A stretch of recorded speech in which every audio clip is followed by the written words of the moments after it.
Hello दोस्तों, मैं श्रवण जैकर। अभी हम लोग जो है प्लांट मॉर्फोलॉजी को देखेंगे।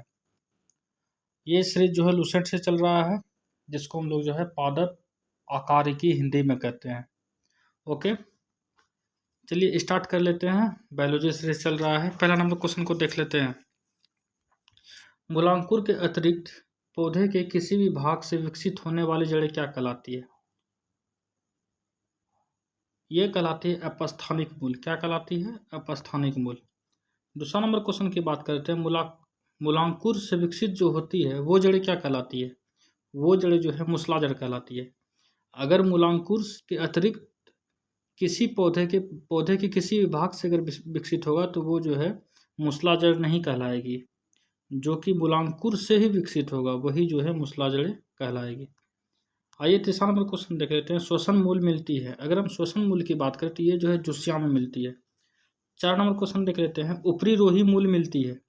अगर हम ऊपरी रोही मूल की बात करें तो ये जो है आर्किड्स में मिलती है। किस में मिलती है? आर्किड्स में। आइए हम लोग जो है 5वां नंबर क्वेश्चन देख लेते हैं। डहेलिया की जड़ी होती है। अगर हम डहेलिया की बात करें तो डहेलिया की जड़ी जो है कांदिल और पुलकित होती है। 6 नंबर क्वेश्चन देख लेते हैं। न्यू मेटाफोर्स जो कि श्वसन मूल है प्रायः किस में मिलती है?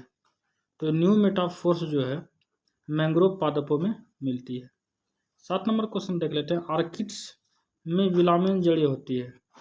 तो आर्किड्स में जो है विलामेन जड़ें जो होती है नमी अवशोषित करने के लिए होती है। 8 नंबर क्वेश्चन देख लेते हैं। निम्नलिखित में से किसमें एक जड़ नहीं है? तो जो है आलू में जो है देखेंगे हम लोग जड़ नहीं है, क्योंकि आलू खुद एक जड़ है। गाजर में जड़ है, शकरकंद में, मूली में जड़ है। ओके, आलू में जड़ है, आलू में तना है। क्या है? ओ सॉरी, आलू एक तना है। ओके, गलती से बोला। आलू क्या है? तना है। गाजर जड़ हो गया, मूली जो है आपका जड़ हो गया। चलिए 9 नंबर क्वेश्चन देख लेते हैं। अब स्तंभ मूल पाई जाती है स्टील रूट। तो स्टील रूट जो है गन्ना में पाई जाती है। अगर हम स्तंभ मूल की बात करें, अब स्तंभ मूल तो जो है गन्ना में पाई जाती है। अगर हम स्तंभ मूल की बात करें प्रोप रूट, तो ये जो है अपस्थानिक जड़ें होती है।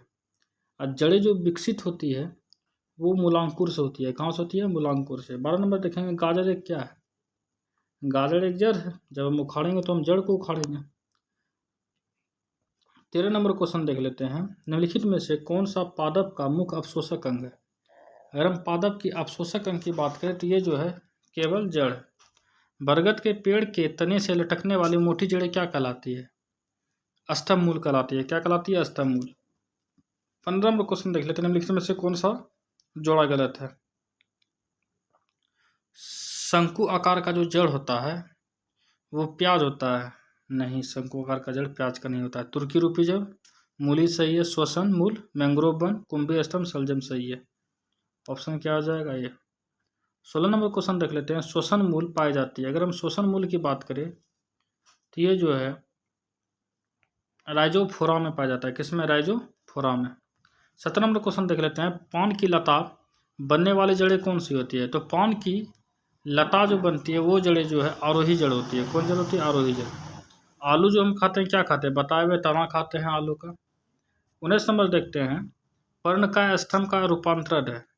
पर्ण का स्तंभ का जो रूपांतरण वो जो है तना का है। ओके, नाक 20 नंबर क्वेश्चन देख लेते हैं। नागफनी में प्रकाश संश्लेषी कार्य होता है। नागफनी की अगर हम बात करें, ये जो है पर्ण का स्तंभ द्वारा जो है प्रकाश संश्लेषण होता है। 21 नंबर क्वेश्चन देखते हैं। निम्नलिखित में से कौन सा एक तना है? आलू क्या है? एक तना है, बाकी सब जो है जड़ है।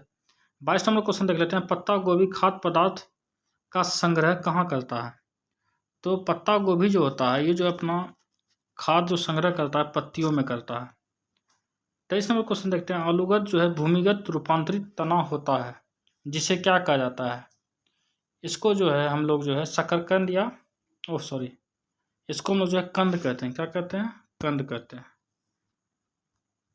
लेकिन निम्नलिखित में से क्या तने का रूपांतरण नहीं होते? तने का रूपांतरण जो है शकरकंद का कंद में नहीं होता है। 25 नंबर क्वेश्चन देख लेते हैं। निम्नलिखित में से कौन सा तना है? तो कौन सा तना है? तो इसमें जो है अदरक क्या है? एक तना है। 26 नंबर देख लेंगे। निम्नलिखित में से कौन सा प्रकंद का उदाहरण है? तो अगर हम प्रकंद का बात करें तो इसमें जो है अदरक क्या है? प्रकंद का उदाहरण है। 27 नंबर देखेंगे, निम्नलिखित में से कौन सा रूपांतरित तना है। रूपांतरित तना की बात करें तो इसमें जो है आलू क्या है, रूपांतरित तना है। 28 नंबर क्वेश्चन देख लेते हैं, अदरक तना है जड़ नहीं, क्योंकि इसमें नोड और इंटरनोड होते हैं। जिसमें नोड और इंटरनोड होते हैं वो तना कहलाते हैं। 29 नंबर क्वेश्चन देख लेते हैं, निम्न में से किसकी पत्ती में पर्णदल प्राय न्यूनीकृत होते हैं। तो ये जो न्यूनीकृत होते हैं शुष्कोद्भिद में, किसमें, शुष्कोद्भिद में। 30 नंबर क्वेश्चन देख लेते हैं, कैक्टस में सूल किसका रूपांतरण है। तो कैक्टस में जो है सूल पत्ते का रूपांतरण है। 31 नंबर देख लेते हैं, घटपर्णी के निम्नलिखित भागों में कौन सा एक घट में रूपांतरण होता है, पत्ता होता है। 32 नंबर क्वेश्चन देखते हैं, पुष्पों का अध्ययन क्या कहलाता है। पुष्पों का अध्ययन जो है एंथ्रोलॉजी कहलाता है। ओके, पोमोलॉजी फलों का अध्ययन। चलिए, और 33 नंबर क्वेश्चन देखते हैं, वे पौधे जिनमें कभी पुष्प नहीं बनते हैं, अगर जिनमें कभी जो है पुष्प नहीं बनते वो क्रिप्टोगैम कहलाते हैं। ओके, अब पूर्ण पुष्प जिसमें पाया जाता है क्या कहलाता है। पूर्ण पुष्प में क्या पाया जाता है, ये क्वेश्चन ये पूछ रहा है। तो इनमें चारों तरफ क्या चक्र पाया जाता है। 35 नंबर क्वेश्चन देखते हैं, पुष्प के जनन चक्र क्या है। तो पुष्प के जो जनन चक्र हैं वो जो है पुमंग और जायांग है। 36 नंबर क्वेश्चन देख लेंगे, कौन सा एक उभयलिंगी फूलों के बारे में सही है। तो उभयलिंगी फूलों के बारे में जो है ऑप्शन देख लेते हैं, उनमें केवल अंडक होते हैं, नहीं, उनमें जो है पुंकेसर और अंडक दोनों होते हैं। ऑप्शन बी क्या हो जाएगा, सही। 37 नंबर क्वेश्चन देखते हैं, कुरिंजी पुष्प 12 वर्ष में एक बार खिलने का कारण क्या है। कुरिंजी पुष्प जो होता है 12 वर्ष में एक बार खिलता है, इसका कारण है फ्लोरिजन स्राव। फ्लोरिजन स्राव के कारण जो ये 12 साल में एक बार खिलता है। 38 नंबर क्वेश्चन देख लेते हैं, संसार का सबसे छोटा पुष्प। संसार का सबसे छोटा पुष्प जो है वुल्फिया है। 39 नंबर क्वेश्चन देख लेते हैं, फूल गोभी में पौधे का उपयोगी भाग कौन सा है। तो फूल गोभी में पौधे का जो उपयोगी भाग है ताजा पुष्प समूह है, बीच वाला खाते हैं हम लोग। 40 नंबर देख लेते हैं, निम्नलिखित में से कौन सा विश्व का सबसे बड़ा फूल पुष्प है। तो विश्व का संसार का सबसे छोटा जो है सबसे बड़ा पुष्प रेफ्लेसिया है, और सबसे छोटा क्या बताए थे, वुल्फिया। 41 नंबर देखेंगे, जीवन चक्र की दृष्टि से पौधे का सबसे महत्वपूर्ण अंग कौन सा है। तो जीवन की दृष्टिकोण से जो है पौधे का सबसे महत्वपूर्ण अंग जो है पुष्प है। 42 नंबर क्वेश्चन देख लेते हैं, पराग कोश से वर्तिकार्य एक पराग का हस्तांतरण क्या कहलाता है। तो ये कहलाता है परागकण। क्या कहलाता है, परागन। एनिमोफिली परागन है। तो एनिमोफिली जो है वायु, एनिमोफिली परागन जो होता है वायु द्वारा होता है। एंटोमोफिली जो होता है परागन किसके द्वारा होता है। तो एंटोमोफिली जो होता है कीटों के द्वारा होता है, याद रखिएगा। एनिमोफिली जो है वायु के द्वारा होता है, एंटोमोफिली कीटों के द्वारा होता है। चमगादड़ द्वारा परागण क्या कहलाता है। जो चमगादड़ द्वारा जो परागण होता है वो जो है चिरेप्टोफिली कहलाता है। ओके, जूफिली क्या है, जूफिली जो है जंतुओं द्वारा जो परागण होता है। ओके, आइए 47 नंबर क्वेश्चन देख लेते हैं, पक्षियों द्वारा परागण की प्रक्रिया क्या जाता है। तो पक्षियों द्वारा परागण की प्रक्रिया जो है ऑरिन्थोफिली कहलाता है, और ऑरिन्थोलॉजी जो है पक्षियों का अध्ययन कहलाता है। 48 नंबर क्वेश्चन देख लेते हैं, जल द्वारा परागण क्या कहलाता है। तो जल द्वारा जो है परागण हाइड्रोफिली कहलाता है। जो परागण बंद पुष्पों में होता है तो वो जो है क्लीस्टोगेमी कहलाता है। आइए 50 नंबर क्वेश्चन देख लेते हैं, पर परागण लाभदायक होता है क्योंकि इसके कारण होते हैं अच्छी संतान। 51 नंबर क्वेश्चन देख लेते हैं, वर्तिकाग्र जो है सदैव खुरदरा एवं चिपचिपा होता है,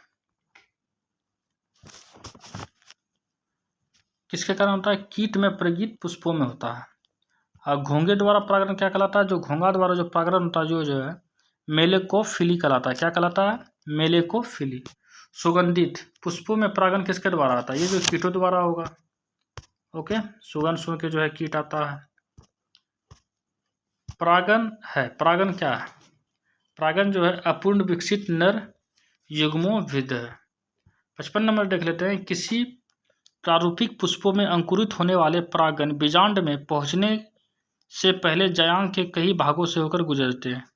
नीचे जायांग के भागों की सूची विभिन्न संयोजन में दी गई है। उस संयोजन को चुनिए जो पराग नलिका पथ यात्रा के सही अनुक्रम को दर्शाता है। तो ये हो जाएगा वर्तिकाग्र, फिर वर्तिका, फिर अंडाशय। ओके। पादप में लैंगिक जनन के दौरान घटना का सही अनुक्रम क्या है?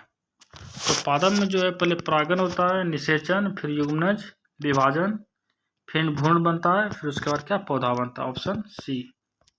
मादा पुष्प के किस भाग में निषेचन होता है? तो मादा पुष्प के जो है अंडाशय में निषेचन होता है। निषेचन क्रिया क्या है? निषेचन क्रिया जो एक नर युग्मक और जो है अंडाणु का संयोजन। चलिए, निषेचन के पश्चात जो है बीजों के बीजावरण विकसित होते हैं। किस में होते हैं? ये जो है अध्यावरणों से होते हैं। ओके, अध्यावरणों से।